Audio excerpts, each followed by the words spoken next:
Hello, today I'm going to show you how to edit the settings of your car, of your Audi A4 S401 using the multimedia interface. Let's have a seat and we are going to check now the car settings on our car or in our car with using our multimedia interface.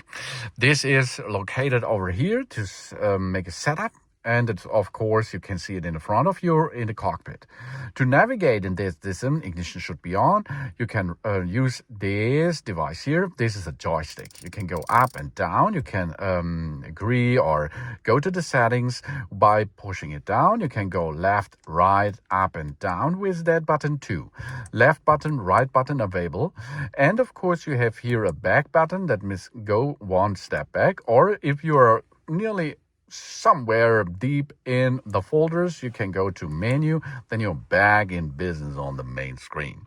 So now let's perform here a clear setup of our car, interior and additional parts of our car. So we navigate now to car settings. Service intervals. Here you can see when the next oil change is, when the next inspection should be, and if you changed replace the oil, you can reset the oil change interval. But this is an overview of your car menu and what you can handle there to make a better and comfortable way on the road with your car. Thanks for watching. Please subscribe me and give me a positive feedback, and I hope to see you again on my channel. Sun.